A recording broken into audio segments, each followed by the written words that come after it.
So many muscles to learn. Let's start with the axial muscles, beginning at the head and neck. And as we go through these PowerPoints, keep in mind that blue arrows will indicate this is a muscle that you need to be able to identify, to name, and you need to know the OIAs. Whereas a black arrow means just be able to identify this muscle. If you see an arrow that is dashed, that means the muscle is hidden, typically underneath some other muscle, or maybe just hidden on the back of the diagram and we can't see it. And a red arrow means that you may want to know that this muscle exists. It might make your life a little bit easier, but it's not required for the course. We'll talk about those as we encounter them. So, on to the head and neck muscles, beginning with the muscles of facial expression. And as you'll see, each diagram comes blank for you to practice filling in and filled in with the relevant OIAs. So, let's begin with the epicranial aponeurosis. It's not even a muscle. Kind of funny to start there. But what it is an aponeurosis, meaning a flat sheet-like tendon. And this aponeurosis is found on top of the cranium, hence the name epicranial aponeurosis. What it does is it connects the frontalis and occipitalis muscles. So let's look at those next. Here's the frontalis muscle, right where you'd expect, overlaying the frontal bones. And the occipitalis is hidden in this view, but is on top of the occipital bone. We can see some other muscles here with black arrows, meaning you won't need to know the O, I's, and A's, starting with levator labii superioris. Let's break down the name of this muscle. Superioris means it's superior or upper, and labii means lip. So this has something to do with the upper lip. Well, what does it do to the upper lip? It levators it, meaning it elevates the upper lip. You don't need to know that. It's not one of the muscles requiring an origin, insertion, and action, but knowing what these names mean is going to definitely help you out in locating and identifying them. Another muscle is buccinator. Buccinator means basically trumpet. I think it means blowing a trumpet or something in Latin. I like to think of it as blowing a bugle, like a buglenator, buccinator. That'll work, I think. Finally, we have the platysma. This is a very wide, thin, flat muscle that covers up many of the more deep muscles of the neck. And platysma's name comes from platy. If you've heard of platyhelminthes, those are flatworms. If you've heard of a platypus, those are those monotremes, those mammals that are all weird that lay eggs, and it's named after either the flatness of their bodies or their flat bill. So, a very thin, flat muscle of the neck. Now let's talk about some muscles that have OIAs. The first on our list is orbicularis oculi, meaning the orb-shaped muscle of the eye. You know about oculi meaning eye because you know binoculars are held up to your eyes. Because you really don't want to confuse orbicularis oculi with orbicularis oris, the orb-shaped muscle of the oral region. They get mixed up all the time by students. So it seems straightforward, but make sure you're conscientiously thinking oris for oral, oculi for binoculars. Now going back to orbicularis oculi, the origin is the eye socket. So remember, an origin is an immovable starting point of a muscle. And then it inserts on the part that moves. In this case, it inserts on the eyelid. And when this muscle contracts, it closes your eyelids. The orbicularis oris muscle has its origin on the alveolar processes, tooth sockets. It inserts on the skin of the lips, and when that muscle contracts, it closes your lips and can also pucker your lips. Next is the zygomaticus major and minor. We can see those here and here, with the minor being superior to the major. There's lots of minor and major muscles in your body, and all the ones that I can think of, the minor is always superior to the major. We've combined these on your OIA list, so their origins, insertions, and actions are the same. They both have an origin on the zygomatic bone. Which exact region, we don't really care. They insert somewhere on the skin of the upper lips. And when this muscle contracts, it elevates the corner of the mouth and the upper lip.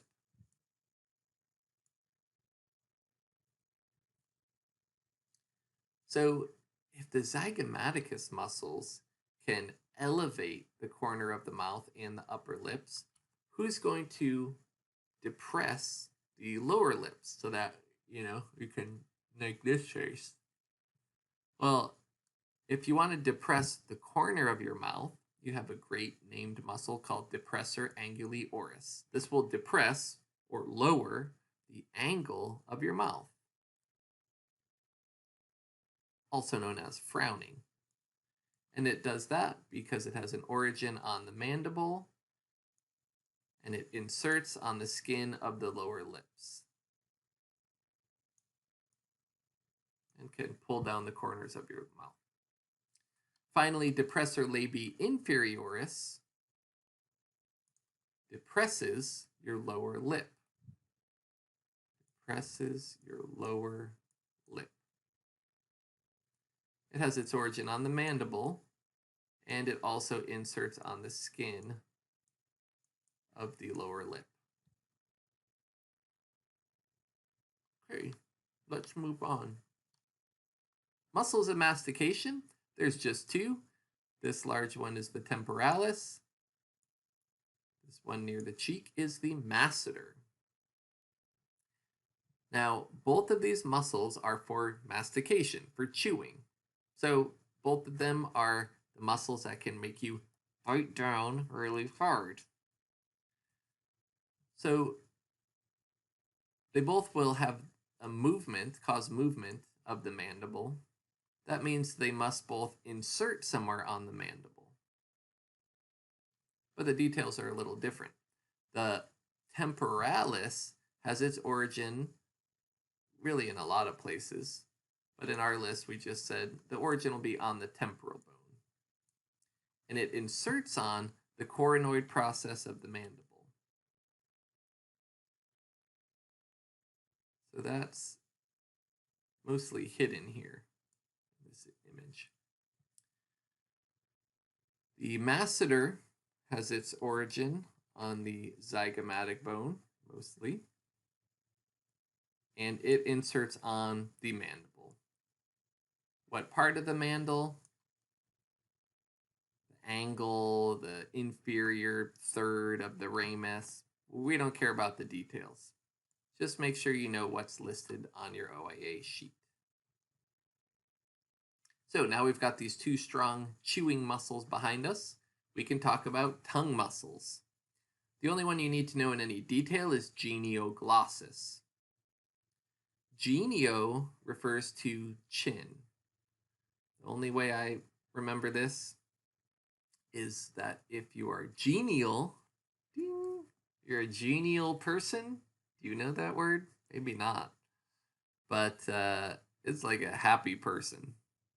So genial means chin. Glossus means tongue, like glossary is related to speech. So this muscle goes from the chin to the tongue. Origin mandible, that's the bone that has our chin. Inserts on the tongue. Perfect. Well, what does it do? Well, look at these muscle fibers. They're running from the chin back towards the tongue. So imagine those muscle fibers shortening. It will pull the tongue out. So it will cause protraction of the tongue, aka sticking out the tongue. You also have a couple of muscles here to know just their names. Styloglossus has its origin up here on the styloid process and attaches to the tongue. Hyoglossus has its origin down here on the hyoid bone and attaches to the tongue. You don't need to know their origins and insertions, but if you learn the names of these muscles, you've already learned their origins and insertions.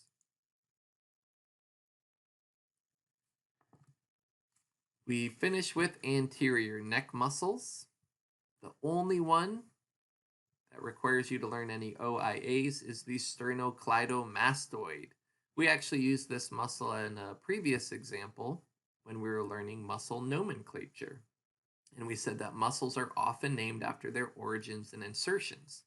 What I didn't say at the time is that in those cases, the origins will come first.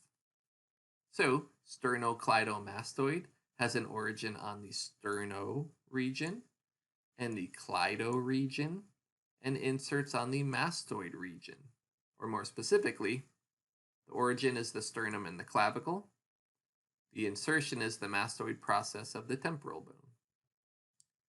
What does this muscle do? Well, you can find that muscle on your own body.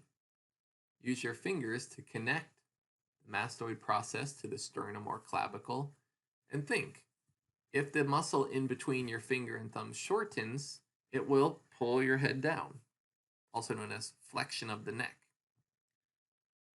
But it can also pull the head to the side a bit, which is lateral flexion. And especially the portion that runs diagonal towards the sternum, it can rotate the neck. So those are three of the actions of the sternocleidomastoid. There's actually more, many more. Like, if you can believe this, if your neck is already extended, now the sternocleidomastoid, when it contracts, will further extend your neck. So the actions of muscles will sometimes depend on the positioning of your body at the moment of contraction. That's for kinesiology, people. Enjoy that. I'm scared of that. For our purposes, we're going to try to keep it relatively simple. In this case, sternocleidomastoid still having three important actions, but that's just three of many. Now we'll look at a few more muscles that we will just learn the names of. The digastric muscle means two bellies. So here's an anterior belly. The muscle goes through a little pulley and forms a posterior belly. Sternohyoid, as the name suggests, runs from the sternum up to the hyoid bone. Whereas the omohyoid runs from the shoulder, which is what omo means, all the way up to the hyoid bone. And stylohyoid runs from the styloid process to the hyoid bone. So take note, all three of these muscles all end in hyoid. So they're all inserting on the hyoid.